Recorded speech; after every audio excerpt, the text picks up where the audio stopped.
రేయ్, మార్నింగ్ నువ్వు కనిపించాలి, ఎక్కడికి వెళ్ళావు? చిన్న పని ఉండి బయటికి వెళ్ళాను. సరేగాని ఇంతకు తినావా లేదా?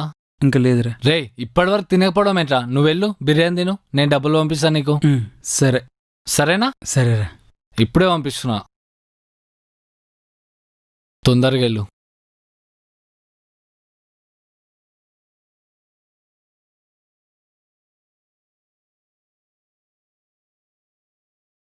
అన్నా, ఒక బిర్యానీ అన్నా. అన్నా, వాడు తిన్నాడో లేదో. వద్దన్నా, పార్సల్ ఇచ్చేసాయి.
ఏ రియా, ఇంకొద్దిసేపు ఉండొచ్చు కదా?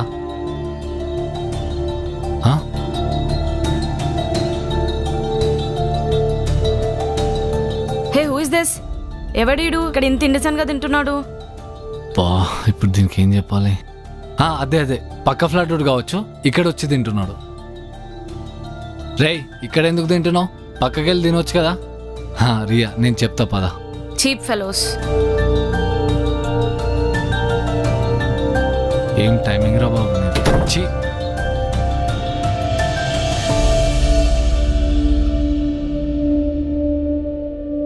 హలో. అరే మామా, చెప్పరా. నా ఫోన్ పే ఎర్ర వస్తుందిరా. నీ వాట్సాప్కి ఒక నెంబర్ పంపించా, దానికి ఒక 200 ఫోన్ పే చేయవా? సరే, పంపిస్తున్నాను చూడు.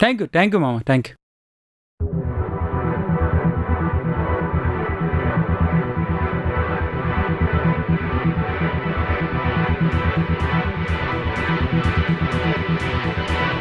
అన్నా, అమౌంట్ వచ్చిందా నీకు?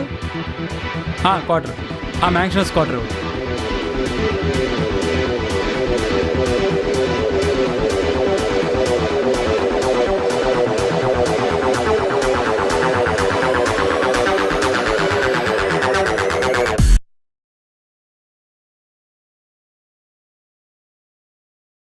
హలో మామా. అరే, ఫోన్ పే చేస్తే ఎస్ఎస్ వైన్స్ అని వచ్చింది. అరే, నీ సిచ్యువేషన్ నాకు తెలుసు కదరా. అడగడానికంటే ఇచ్చేవాడి కదరా.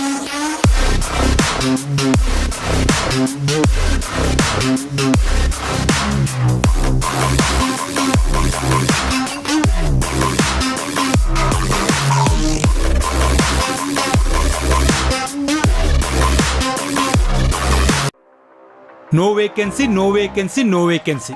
జాబ్ కోసం ట్రై చేసే ప్రతి నా కొడుకు ఇది వింటే భయపడతాడు. C++, జావా, .NET, పైథాన్, నా లవడాల కోర్సులు అన్నీ కష్టపడి నేర్చుకున్నా. కానీ ఎక్కడికి వెళ్ళిన ఎక్స్పీరియన్స్ కావాలంటారే. ఎవడో జాబ్ ఇవ్వకపోతే ఎక్స్పీరియన్స్ ఎక్కడి నుంచి వస్తుంది? ఒకడేమో బ్యాక్ డోర్ నుంచి వెళ్ళొచ్చు కదా అంటాడు. అరే, టీ తాగడానికే డబ్బులు లేవరంటే ఏ డోర్ నుంచి వెళ్తానరా నేను? ఒకడు ఏం చేయలేని సిచ్యువేషన్లు ఉంటే ఆడి వీక్నెస్తో మాత్రం ఆడుకోవద్దు. ఆడికి హెల్ప్ చేయని పర్లేదు. ఒకడు పరిగెత్తు పరిగెత్తు పరిగెత్తు అంటాడు. అరే, ఎక్కడ ఆగనరా, ప్రతి జాబ్ అప్లై చేస్తూనే వెళ్తున్నా. ఇంకొకడు ఏదో ఒక జాబ్ చేయొచ్చు కదా అంటాడు. అరే, చదువుకుంది ఎందుకురా అంత కష్టపడి? ఒకడి నిస్సాయతని చేతకాంతనంగా మాత్రం తీసుకోవద్దు. నేనే కదా ప్రతి మిడిల్ క్లాస్ కుర్రాడిది ఇదే బాధ.